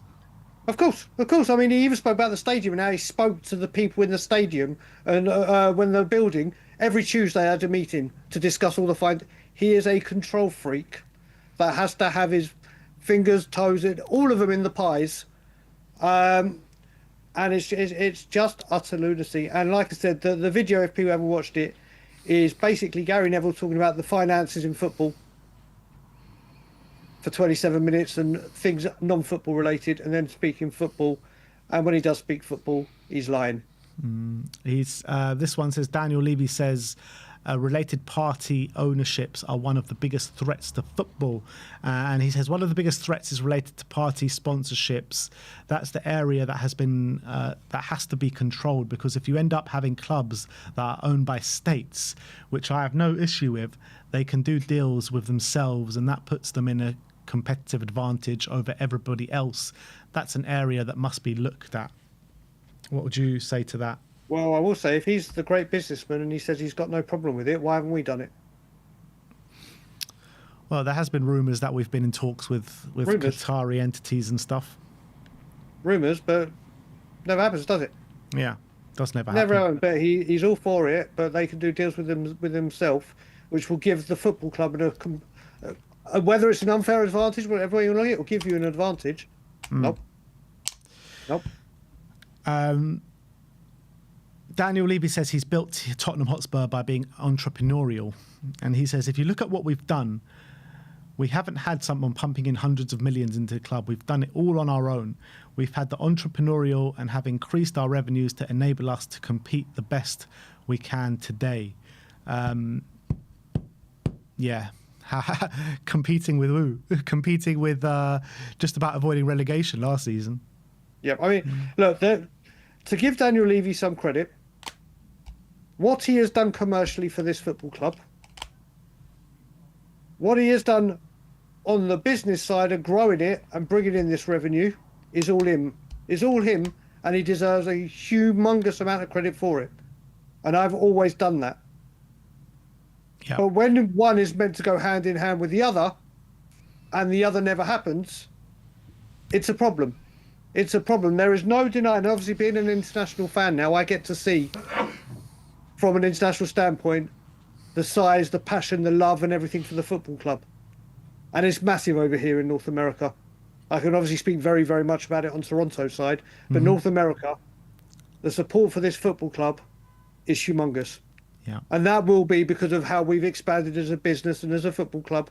When he goes on about we've done this the right way and we've done it, and we've generated, well, a lot of that is from you taking out loans and the Spurs fans covering it. Yeah, absolutely. It's not been Enoch putting money in like Liverpool have done or other teams have done. It's been by you borrowing from the bank, getting a low interest rate. Enoch could put that. We have got considerably rich owners right here, right now, that could say, do you know what? Here you go, Tottenham. Let's write off some of that debt, or here's 250, 300 million. Here's a loan, pay us back at even low, maybe even no interest. But no, we can't do that. Let's just keep borrowing from banks, putting all the Tottenham's assets under it, and get the fans to pay it, which isn't right. He's asked about sustainable spending, and he says, I wouldn't say that the spending of other clubs is crazy, but it's not sustainable, which is why they end up with problems. We all know that if everyone overspends, it's a zero-sum game because no one benefits from it. I think there has to be rules and people need to stick to them. Which is a fair point, to be honest. I mean, people do need to stick to the rules, and a lot of clubs don't stick to the rules. Well, they find the loopholes, don't they?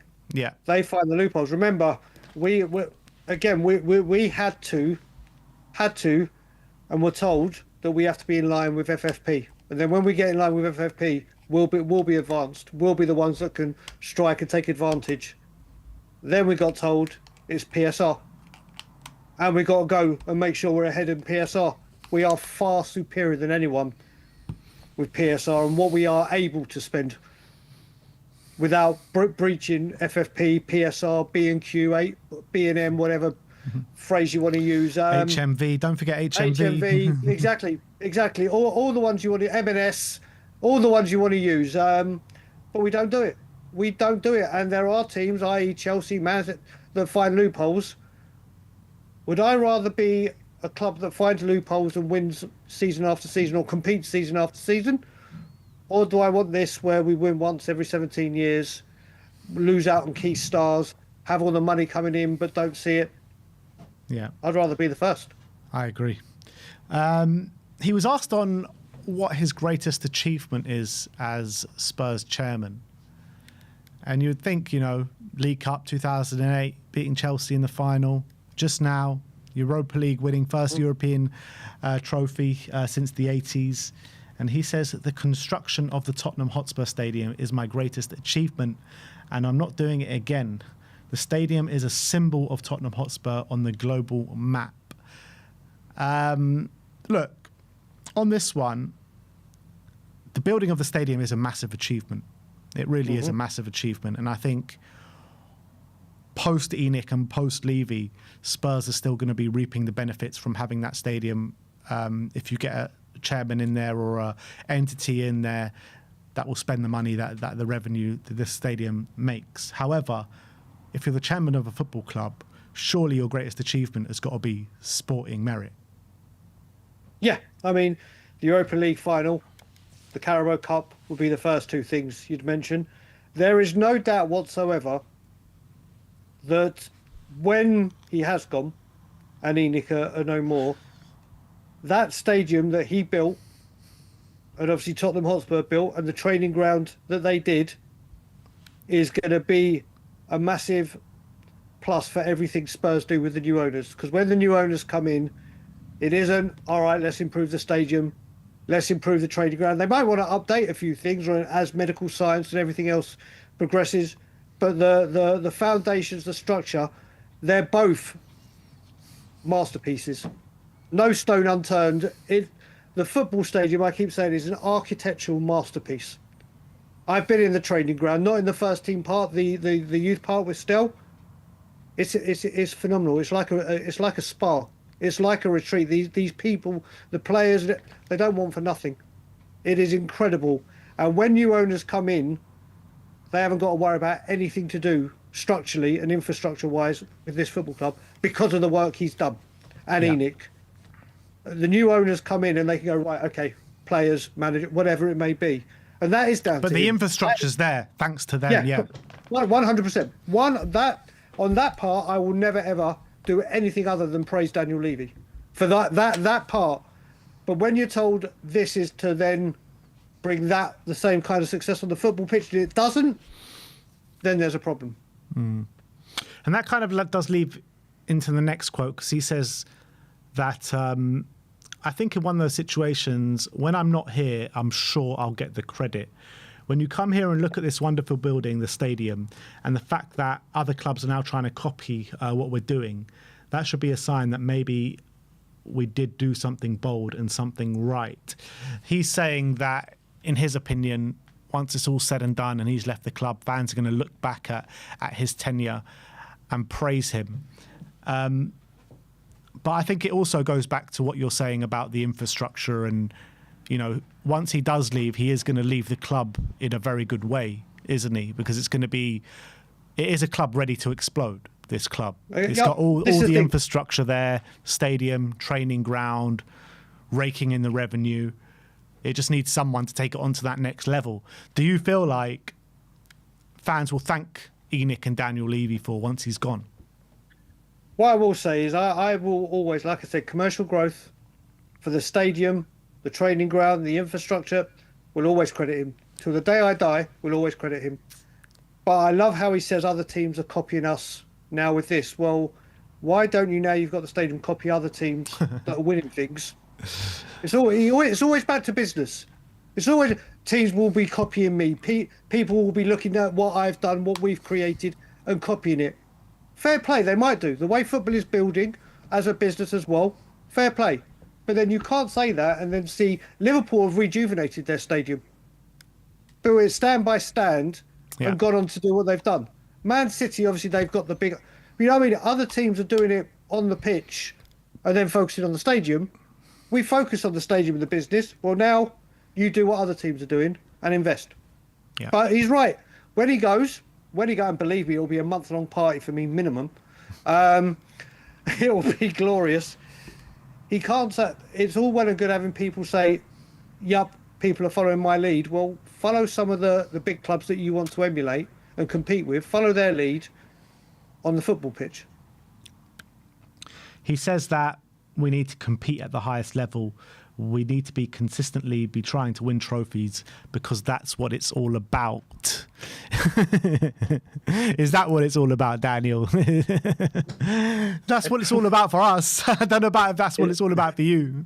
Exactly. Do you know what? He's tasted success.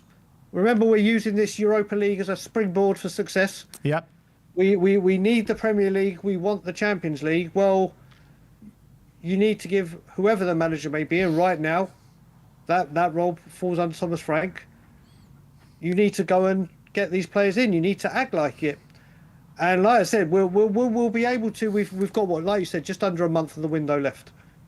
Here we are going right. We need a left back. We need a left winger. We need a striker. We need a cam. We do. Let's see at the end of the window, and we'll see if your words that you said with Vinay, that you signed off on, to go out to the Spurs family, the Spurs community, and the footballing world, and this that you've just done with Gary Neville. These are your words. This ain't sources close to Levy. This isn't. Oh, I'm here. This is out of his own mouth for the world to see. Window closes. Let's see where we are. 4 weeks to go, Brian. Today, I think the window shuts. There we go. Massive 4 weeks that can really shape our season. And he's asked about Thomas Frank again, and he's about if Thomas Frank can take us to the top. And he says, I very much hope Thomas will be able to have the right ingredients and bring this team to where it belongs, which is right at the very top. Well, if you want Thomas Frank to take us to the very top, you need to put your money where your mouth is and bring in the players that can also, because it's not just the manager that's going to take us to the very top. The manager's got to have the right tools and ingredients, like you mentioned. Yep, I will say finally something we can agree on with Daniel Levy. I think Thomas Frank is a top draw manager, coach, and his coaching staff that have come in. And I honestly believe with the right tools, given the players he wants and the time, he will get us into that top four again. And then more, and compete in trophies. I honestly, seriously do believe it. I have not been as excited for a manager in my whole time of Levy than this man coming in. And I include the Contes, I include the Mourinhos as super managers. I honestly, I'm not saying he's up there with the Contes and Mourinhos. I honestly believe with what we've got and what we need to do, he is 100% the right man for the job. Yeah.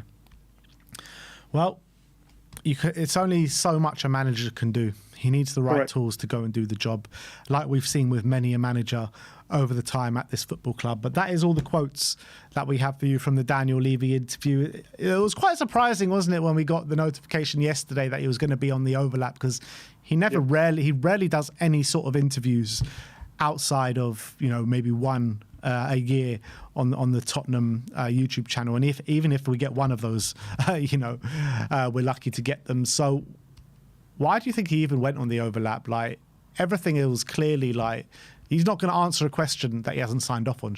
You know what I mean? Exactly. This is the big thing. He does this. Remember that video with meeting with stream and interview with Simon Jordan has disappeared. He's done a couple now on Spurs' official channels. He's done the overlap.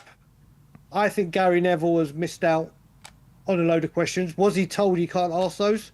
Probably.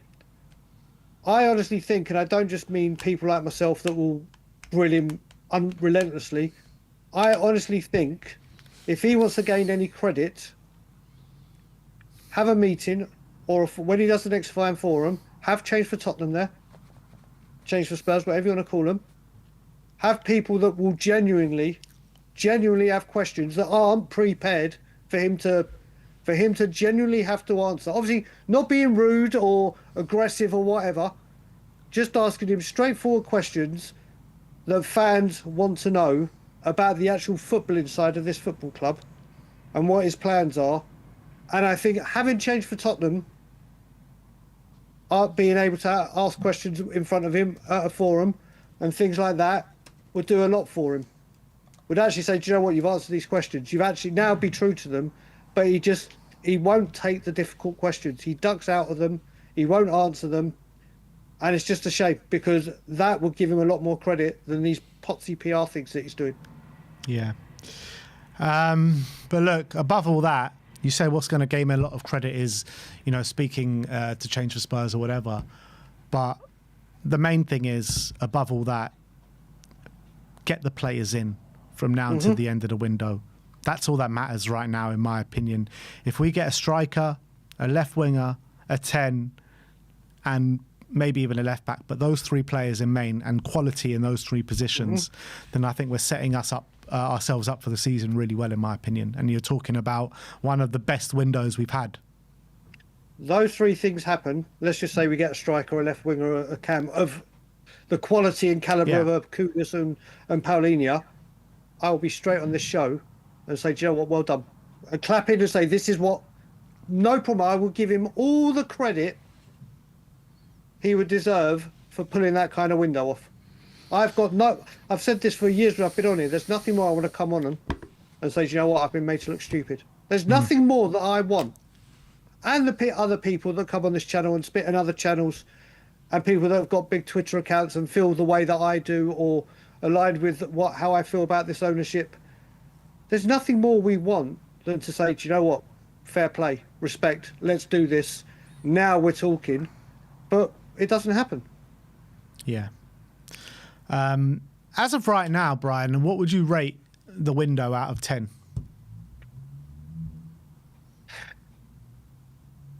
6. But See, the only reason I would even go lower than that. I would say I would say like a 4 or something. All right. Well, I thought I was just. I like the players. I'll meet in the middle. But the only reason I'm saying, obviously, there's time. We're going into this season unprepared. The reason I gave a 6 is for the first time in a long time, Kudus and Paulinho are quality incomings. Quality first team incomings, which is something we haven't done. It's not enough. Which is something we don't do. It's not enough. But then you look at outgoings, and if it's even possible, we're even worse getting them out than we are getting them in. That's how bad it is. So the 6 is based on actually bringing 2 quality first teamers in. That we've wanted the experience, the skill sets that we need, the positions. If you look at it as well, when have Spurs got into a window and said, right, we need this and this desperately, so in a right winger and a DM, and got a quality right winger and DM. That we haven't done. That's something different. That's why I give it a 6. We did it. We did do it. We did it. Not those positions specifically, but we did it in Ange's first summer. We needed a cam. We got Maddison. We needed a goalkeeper. We got Vicario. We needed a left centre back. We got Mickey van der Ven. No, on that, you're right. You're right. But what I will say with these two, the only difference is these two we know are quality Premiership proven. Yeah, Maddison was. Van der Ven, Vicario, and obviously they've gone on to be successful, but we didn't know. These two, Premier League, they've done it, they've seen it, they suit it. And I've got no problem with the Vicarios, Van der Ven's kind of signings when they come off. But let's just hope we have a window where Premiership proven quality or elite level, like if a Leao came in, let's just say Leao, for example, that's a huge step to say, right, you've seen the area, you've tackled it, you haven't gone, let's buy cheap and buy 5 times or 4 times or whatever, and you're buying a guy on big wages, or that will need to offer big wages, but outgoings has been horrific, hasn't it? Yeah. Horrific. Yeah. I mean, we haven't got one player out the door. We've got 1 million in with Josh Keeley. And then Sonny. And Højbjerg. And Højbjerg. The Højbjerg money will be coming. Yeah. But, the reason I give it a 4 is because we just need so much. We need so much. Yeah. We're sitting here with a month to go, and Sonny's gone. there's no replacement in sight. We don't have a fit 10 that can take to the field tomorrow or next week when we play PSG. Both of them are injured, and we need someone desperately. We need to start getting Richarlison out the door and bringing in his replacement. We can't deal with these injury-prone players anymore. We don't have any cover at left back, or we've got one fullback to cover both sides, unless we are going in with Ben Davies as the cover for left back. And what are we doing here? 2025, and Pochettino's first signing is still our cover, which is crazy to think about Ben Davies being like the last of that kind of era. But we just need so much more to be done, and I was just under the impression that this was going to be done a lot earlier, and now we're just scrambling around once again in the last month of the window. So I like the signings. I like Kudus. I like Palhinha, but we need more. We need a lot more. We do, and I will say, like you were saying about Ben Davies, that's if we don't move Spence left, and then Archie Gray becomes the backup right back, which is still not what we need. We still need a fullback. Yeah, it's just what we always see. We how many times we hear managers, I want my players before pre-season, or as quickly as can, so they can have that time. One game to go, Brian. Exactly, and here we are again. The big teams that he wants us to rival and compete against have done that. Apart from Newcastle, obviously, but I'm talking about the big ones that we are synonymous here, the big six. They all get their business done early. Yeah. They all get ready. Look at the players that Arsenal had out for that pre-season. Whether they played or not, like Gyökeres, they've had that time with the team, with the manager, in the training ground, ready for the season ahead. Whereas we're going to have players that are literally through the door, right, okay, let's get to work. Yeah. So more needs to be done. Yeah. But look, big month ahead for Tottenham Hotspur. Like I said, that can really shape our season this year. And I do think if we get this business done, we can have a really good season this year. So look, we'll see what happens. Obviously, more twists and turns to come, more rumours to come, and definitely more signings to come. There just has to be. I have to believe that. But that is it from us today. Big up to Brian Daigle for filling in once again. Do go and help him out and subscribe to Tottenham on got some super Tour. Chats. You've got super chats. Yeah. Some super chats, do we? This one from ID 1991 saying Gray was fantastic in the first half. He definitely was. Yep. This one says, why did we sign Tell? What's your opinion on Tell? Because for me, I think like he didn't blow anyone away last season, but people forget that he's only 20 years of age. And with the attributes that he has, I still think like we can develop him into a really good player. And I think, do you not think that people are expecting a bit too much from him too soon? I like I said, people would have heard me say this so many times. When we went to Wolves away, his movement was outstanding. His movement, people wouldn't have seen it on TV. If you were at Molineux, you would have seen it. His movement was outstanding. We just didn't find him or use him when we had the opportunity. Did he do enough when he was here in January or for the second half? No, we need to see more. But he came into an injury-ravaged, low on confidence team, and it just didn't work. When we brought him back, which was pretty much set in stone, really, wasn't it? It was always going to happen with this, again, the way the club works. And Frank okayed it. Like we thought Johnson, I thought Tell was going to be more central, or more not on the left. He's come in. I agree that he's 20 years old. I agree that I still think he will develop into a player. But again, I understand the argument, and I tend to agree with that's £35 million. That could, if we knew, the club knew what Sonny was going to do, didn't they? They've known for a while, or at least the summer. That's money that could have gone in to buying. You look, we speak about it all the time. Kyle Walker left. How much money? We spent over double the money trying to replace Kyle Walker. Yeah. And now we've lost Sonny. That is like the big star player has gone, and we've got Tell Odegaard. And again, it's building for the future rather than building for today. I do think a lot of it that he's getting is a bit harsh, but I do understand it as well because we need to be. This is Champions League now. We want to get up there, but I do think he will become a stronger player. I do think he will work out in the end to be a good buy, but I understand that we need now, and I don't think he is ready for now. No, with Tell in the squad, like we still need another left winger. Don't get it twisted. You can't replace Son with Matisse Tell. That is just nowhere near good enough. But I think with the attributes that he has, I think, work rate is top notch. I think he can take on his man. He looks like Tricky in that sense, very direct. But he needs some polishing off. He needs some massive polishing off. And I think Thomas Frank is the right manager to do that. That I agree with. But what I will say, you can't replace Son with Tell and Odegaard. Well, we could say you can't replace Kane with Richarlison and Solanke. But hey-ho, here we are. Correct. But at least with replacing Kane with Solanke and Richarlison, they came in as Premier League proven players. There you go. That's the point. Fair play. Tell and Odegaard have come in. I know Odegaard's had a season in the Premier League, but they come in as France under 21 internationals, and that's it. Fair comment. Geopolitical Lens says, guys, we need creativity. Frank isn't a magician. Absolutely. Every single manager that walks through these doors, we always say the same thing when they leave. They haven't been given the tools to succeed in the job. And right now, the same is ringing true for Thomas Frank until we get those players in, and we've got a month to do it. Yep. And like we said, it's 4 weeks today, so we've got 28 days. We can get things done. Let's just hope we're not left short. We're all going to react to them, obviously, once the window shuts. Players need to come in, and they need to come in quick, and they need to be of that quality.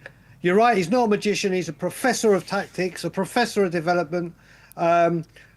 I do expect very good things from Thomas Frank, as you said, but like you said, he needs the tools to be able to play the way he wants to play. Yeah. Next one from Malware saying, Sim deserves a guard of honour for his working career. What do you reckon about that? He's probably getting one in Korea. Probably. The love that you guys have out there, he probably has had one. Obviously, Sim's out there, and obviously he's having a whale of a time, and he's got to experience loads of new things. I will say, this man next to me deserves a guard of honour as well for everything he does whilst he's here, and they both do. They both do. Next time you're at White Hart Lane, film a guard of honour for the work that We Are Tottenham TV do. That's what's needed. Please don't. Please do, and then video it. Michael Hellman with the super chat says, even if we get the players in that we need, they won't benefit from pre-season training. But hey, that stadium, Frank is winning a trophy this season. Come on, you Spurs. He's winning one next Wednesday.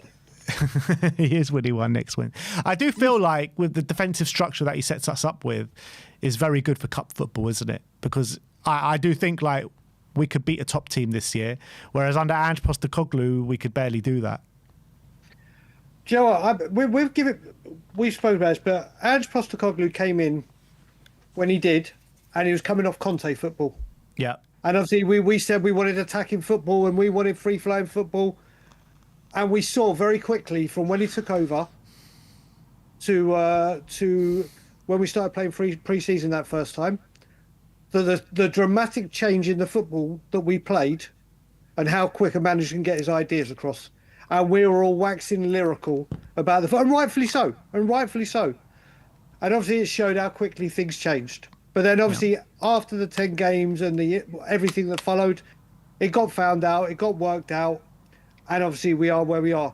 Thomas Frank has come in with an injury-ravaged side that's still getting injury-ravaged.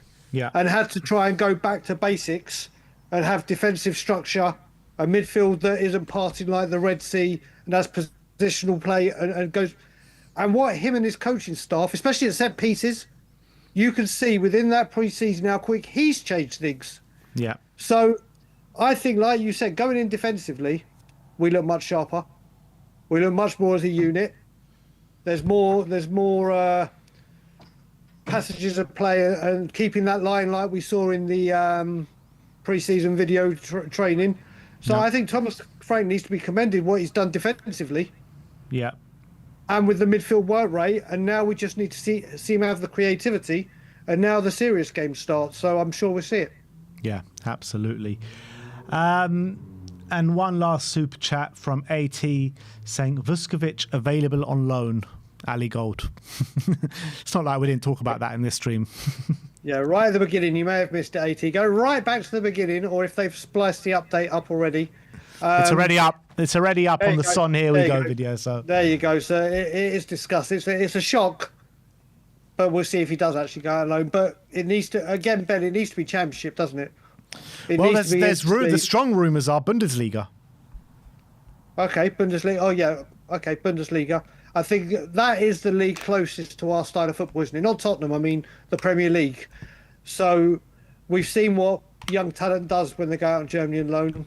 So yeah, that would be good. But I'd prefer Championship to see what you can offer in England. Would you actually like? But Bundesliga is so much higher quality than the Championship, though. That's good. Imagine you're playing the likes of Bayer Leverkusen, Bayern Munich, top teams. But do you reckon as well, with the players that are coming in from international, like coming in from overseas, is it more important they get used to the league and living in England, as opposed to sending English players out to Europe, like we do with Lafc, for instance? And Dave Scott, Parrott, who went to Holland, and look what he did. Maybe that's what I meant to say and didn't come out right. I think for him, he needs grounding in England and getting used to everything. But if he goes to Bundesliga, he goes to Bundesliga. Yeah. I would prefer him to go to the Bundesliga to the Championship, in my opinion. And I think, when you're looking at his career so far and the loans he's had, he's stepped up the level every single year, from Croatia to Poland to Belgium. Bundesliga will be a massive step up. Top 5 league, one of the top 5 leagues, and you're playing in, the top league in Germany is nothing to be sniffed at. And if he can do it there week in, week out, I have no kind of issues with him coming in and being part of the first team at Tottenham the year after. So I think the Bundesliga will be a massive step for him. It will be. It will be. Fair play. That's a fair comment. But look, that is it from us today. We'll be back hopefully later tonight when we get Johan Lang working in the darkness and we hear some sort of news coming out from somewhere. But yeah, don't hold your breath on that one. But hopefully that will happen tonight. But if not, we'll see you all tomorrow for some more Spurs content. Once again, thank you to Mr. Brian Daigle. Do go and subscribe to his channel, Tottenham on Tour. And if you haven't already, smash that subscribe button here on We Are Tottenham TV as well. Like, subscribe and comment. And as always, come on you Spurs. Come on you Spurs.